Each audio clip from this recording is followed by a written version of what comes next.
लगी थी कि शरारती कौवा जो माहिर शिकारियों की तरह घात लगाए बैठा हुआ था शाह पर उचिक कर ये जा हो जा। चिड़िया बेचारी जो इतनी मेहनत से अपना रिज़्क इकट्ठा करके लाई थी दिल महसूस कर रह गई। वहीं उसके बच्चों ने ची ची करके शोर मचाया तो साइमा जो सहन में किताब लेकर बैठा पेपर की तैयारी कर रहा था उनकी तरफ मुतवज्जह हुआ। आज तीसरा दिन था, उसे सहन में बैठकर पेपर की तैयारी करते एक दो दफ़ा उसने कौवे की शरारत देखी भी थी। शोर मचाते चिड़िया के बच्चों को देखकर कुछ सोचने लगा, फिर उठकर अपनी सोच को अमली जामा पहनाने लगा। अपने सोचे पर अमल करके वो दोबारा पढ़ने बैठ गया। अब उसे अगले दिन का इंतजार था। अगले दिन चिड़िया नरम रोटी का टुकड़ा मुंह में दबोचे आ रही थी कि उसे शरारती कौवा नजर आया जो एक दरख्त के नीचे बेसुध पड़ा हुआ था। कौवे भाई, क्या हवा? चिड़िया भी कौवे के पास जाकर परेशानी से बोली। मुझे बुखार है, वाहन में कुछ खाने को भी नहीं लेने जा सकता।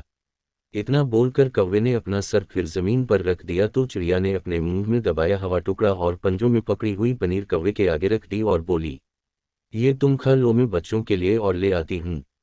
बहुत शुक्रिया बहन, कौवे ने कहा। एक दूसरे की मुसीबत में काम आना ही नेकी है, कहती हुई चिड़िया उड़ गई। कौवे ने अपने पर झाड़े और बैठकर खाने लगा।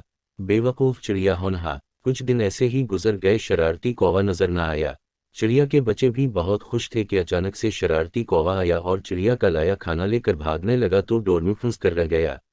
साइमा जो काफी दिनों से कौवे का घोंसला खाली देखकर ये समझ रहा था कौवा बदल गया है, उसे डोर से उलझते देखकर पास गया और बोला, हाँ भाई कौवे, मैं तो समझा था तुम बदल गए हो, पर नहीं, तुम अभी तक किसी का हक छीन कर खाने वाले कौवे हो। ऐसे ही लटके रहो, यही तुम्हारी सजा है। इतना बोलकर वो घर के अंदर चला गया। कौवे को अपनी चालाकियां याद आ रही थीं जो वो मासूम चिड़ियों के साथ किया करता था। उसकी आंखों से आंसू बहने लगे और खाना भी नीचे गिर गया। चिड़िया के बच्चे खुशी से चहचहा रहे थे कि कौवे से उनकी जान जो छूटने वाली थी, मगर चिड़िया उदास आंखों से कौवे को देख रही थी। फिर कुछ सोचते हुए कौवे के पास गई और उसे आज़ाद करने की कोशिश करने लगी तो शरारती कौवा बोला, चिड़िया बहन ना करो, मेरी यही सज़ा है। नहीं कौवे भाई, तुम्हें एहसास हो गया, यही बहुत है। चिड़िया बोली तो नदामत से मजीद कौवे का सर झुक गया। साइमा जो दुकान पर जाने के लिए बाहर आ रहा था चिड़िया को जद्दोजहद करते और कौवे को सर झुकाए हुए देखकर पास आया और कौवे के पैरों से उलझी हुई डोर निकालते हुए बोला, ये चिड़िया का तुम पर एहसान है कि इसे इतना तंग करने के बावजूद वो तुम्हें आज़ाद करने की कोशिश कर रही है। उम्मीद है तुम सदुर जाओगे और अपनी मेहनत आपके तहत रिज़्क तलाश करके खाया करोगे। कौवे ने इकरार में सर हिलाया और दोनों का शुक्रिया अदा करते हुए उड़ गया। देखा बच्चों, चिड़िया की रहम दिली ने शरारती कौवे को बदल दिया था।